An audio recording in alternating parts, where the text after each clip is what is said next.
Uttara Kannada SP Narayana ഇതേ കാര്യങ്ങൾ തന്നെയായിരിക്കും മേലുദ്യോഗസ്ഥരെയും ധരിപ്പിക്കുക. ഒരുപാട് ഇടങ്ങളിൽ നിന്ന് കോൾ വരുന്നു, pressure is mounting on us. അതായിരിക്കും അദ്ദേഹം പറഞ്ഞിട്ടുണ്ടാകാൻ സാധ്യതയുള്ള സിംഗിൾ ലൈനായി ഞാൻ കരുതുന്നത്. കാരണം ഇന്നലെ അദ്ദേഹം നമ്മളോട് ഇതേ സമയത്ത് സംസാരിക്കുമ്പോൾ പറഞ്ഞത് എന്താണ്, നാളെ ഏറ്റവും വേഗത്തിൽ ഈ രക്ഷാപ്രവർത്തനം പൂർത്തിയാക്കും. എന്നിട്ട് അവിടെ നിന്നുകൊണ്ട് ഈ മാധ്യമങ്ങളെ തടയുന്നതിനൊക്കെയാണ് അദ്ദേഹം ഇന്ന് പ്രയോറിറ്റി കൊടുത്തത്. അവിടേക്ക് MLA വരുമ്പോൾ അല്ലെങ്കിൽ കേന്ദ്രമന്ത്രി കുമാരസ്വാമി വരുമ്പോഴൊക്കെ മാത്രമാണ് മാധ്യമങ്ങൾക്ക് അവിടേക്ക്, അതും ഒരു വാഹനത്തിൽ കൊണ്ടുപോയി ഇറക്കി കുറച്ച് സമയം അവിടേക്ക് നിർത്തിയതിനു ശേഷം തിരിച്ചു കൊണ്ടുപോവുകയാണ്. അവിടെ നിന്നുള്ള യാഥാർത്ഥ്യം അതേസമയം തന്നെ, അതായത് തത്സമയം പുറം ലോകത്തേക്ക് എത്തരുതെന്തോ നിർബന്ധമുള്ളതുപോലെയായിരുന്നു അദ്ദേഹത്തിൻ്റെ പെരുമാറ്റം എന്നുള്ളത് പ്രധാനപ്പെട്ട കാര്യമാണ്. മാത്രമല്ല, ഒരു ദുരന്തം ഉണ്ടാകുമ്പോൾ, നേരത്തെ ഉണ്ണി സാർ പറഞ്ഞ വാക്ക് വളരെ കൃത്യമാണ്, അതിനോടുള്ള റെസ്പോൺസ് ലെവൽ, ദുരന്ത പ്രതികരണ സേന നമുക്ക് എന്തിനാണ്, ദുരന്തത്തോട് പ്രതികരിക്കാനാണ്. പക്ഷേ പ്രതികരണശേഷി നഷ്ടപ്പെട്ട ഒരു ഭരണകൂടമാണ് എങ്കിൽ എന്താണ് സംഭവിക്കുക? അതാണ് നമ്മൾ കണ്ടുകൊണ്ടിരിക്കുന്നത്. കേരളത്തിലാണെങ്കിൽ ഒരിക്കലും ഇങ്ങനെ സംഭവിക്കുമായിരുന്നില്ല. ഞാൻ ഇന്ന് രാവിലെ വാർത്താ സംപ്രേഷണത്തിനിടയിൽ പറഞ്ഞു, ഈ കേരളത്തിലായിരുന്നെങ്കിൽ രണ്ടാം പക്കം അർജുൻ വീട്ടിലിരുന്ന് TV കണ്ടേനെ.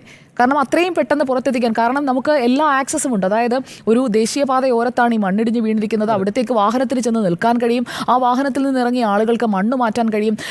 കൂടുതൽ ആളുകളെ എത്തിക്കുകയാണെങ്കിൽ നമുക്ക് മാനുവലായി തന്നെ മണ്ണ് മാറ്റാനായിട്ടുള്ള, കോരി മാറ്റുന്നതിനായിട്ടുള്ള ക്രമീകരണങ്ങളൊക്കെ ചെയ്യാൻ കഴിയും.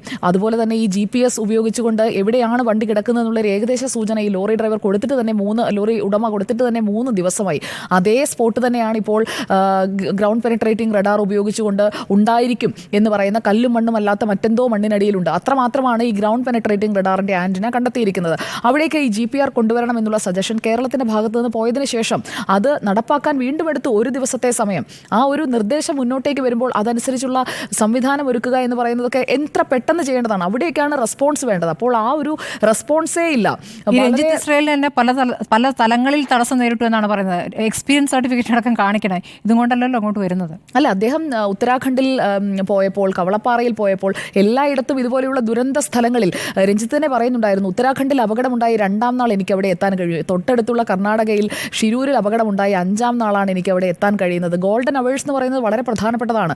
ആദ്യ മണിക്കൂറുകളിൽ നമ്മൾ എന്ത് ചെയ്യുന്നു എന്നുള്ളതാണ് ജീവൻ രക്ഷിക്കാൻ ഏറ്റവും പ്രധാനമായി കണക്കാക്കുന്നത്.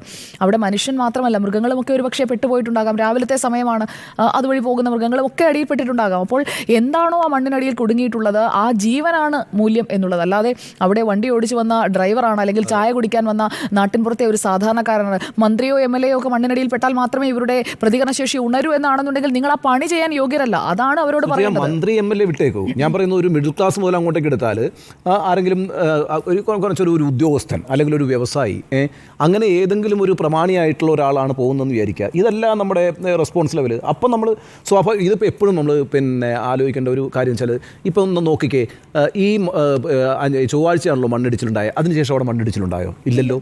അവിടെ ആകപ്പാടെ ഉണ്ടായിട്ടുള്ളത് മഴയാണ്. മഴയൊരു പ്രശ്നമാണ്.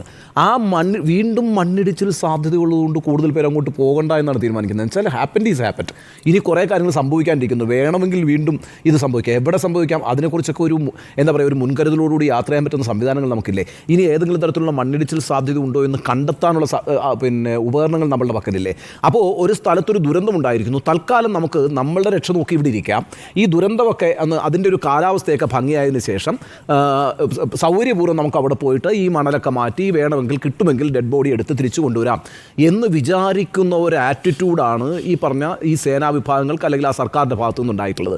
എത്രയും പെട്ടെന്ന് ഒരു ദുരന്തം ഉണ്ടായിക്കഴിഞ്ഞാൽ ആ സ്ഥലത്തേക്ക് എത്തി അവിടെ നിന്ന് ചെയ്യാൻ കഴിയുന്ന രക്ഷാപ്രവർത്തനങ്ങൾ പരമാവധി ജനങ്ങളെ കൂടി സംഘടിപ്പിച്ചുകൊണ്ട് ഏറ്റവും നന്നായി നടപ്പാക്കുക എന്നുള്ളതാണ് മാനുഷികമായി ചെയ്യുന്ന ഒരു കാര്യമെന്ന് പറയുന്നത്. അതിന് പകരം നേരെ ആ ദുരന്തമൊക്കെ അവിടെ നടന്ന് എല്ലാം ഒന്ന് സമാധാനത്തിന് ശേഷം, മഴയെല്ലാം തോർന്ന് കാലാവസ്ഥയൊക്കെ ഒന്ന് തെളിഞ്ഞതിന് ശേഷം അവിടെ പോയി മണ്ണെല്ലാം മാറ്റി ഈ പറയുന്ന ഡെഡ് ബോഡീസ് കിട്ടുകയാണെങ്കിൽ കിട്ടട്ടെ, ആരൊക്കെയാണെന്ന് കണ്ടെടുത്താം എന്ന് വിചാരിക്കുന്ന ഒരു മെഷീനറിയാണ് ഒരു സർക്കാരിൻ്റെ കീഴിൽ പ്രവർത്തിച്ചുകൊണ്ടിരിക്കുന്നതെങ്കിൽ സർക്കാരാണ് ഒന്നാമത്തെ ഈ പറയുന്ന കുറ്റവാളി എന്ന് പറയുന്നത്. ഇപ്പം നമ്മൾ നേരത്തെ പറഞ്ഞ കണക്ക് നമ്മളിപ്പോൾ കണ്ടതുപോലെ, നാട്ടുകാരെല്ലാവരും കണ്ടുകൊണ്ടിരിക്കുന്നത് പോലെ, ഇന്ന് 5ാമത്തെ ദിവസം വൈകുന്നേരം 8:30 മണിയൊക്കെയാണ് ഈ പറയുന്ന ചീഫ് സെക്രട്ടറിയും IG-യും അവിടെ എത്തുന്നത്. ഇതുവരെ അവിടേക്ക് മുഖ്യമന്ത്രി എത്തിയിട്ടില്ല.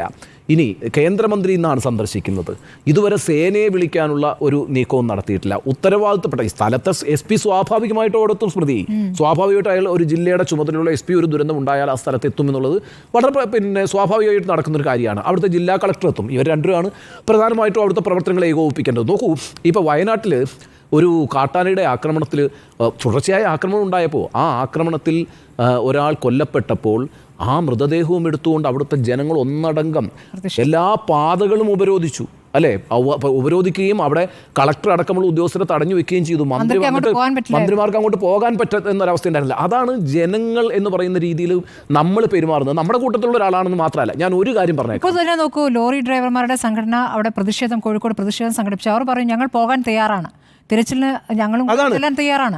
അത് മാത്രമല്ല, നമ്മൾ ഓർക്കേണ്ട ഒരു കാര്യം എന്താണെന്ന് വെച്ചാൽ, ഈ പറയുന്ന മാൻഹോളിൽ വീണ 2 അന്യദേശത്ത് നിന്നുള്ള തൊഴിലാളികളെ രക്ഷിക്കാൻ വേണ്ടി നൗഷാദ് എന്ന് പറയുന്ന ഒരു ഓട്ടോറിക്ഷ തൊഴിലാളി ആൾനൂഴിയിലേക്ക് ഇറങ്ങിയ സംസ്ഥാനമാണ് കേരളം എന്ന് പറയുന്നത്, അല്ലേ?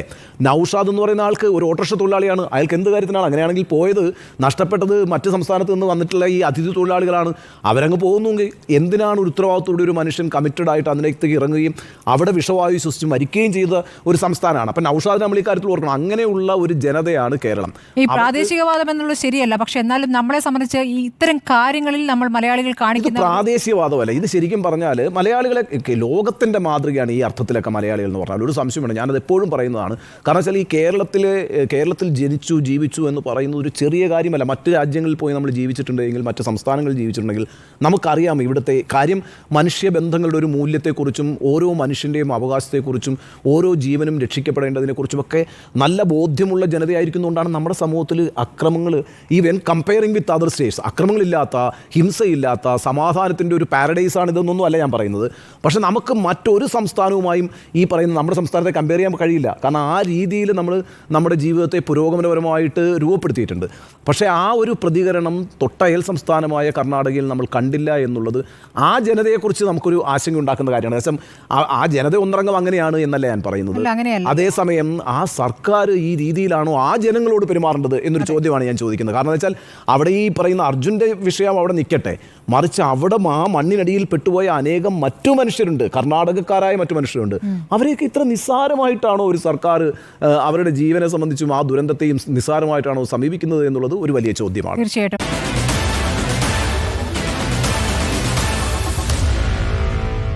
Meet the editors.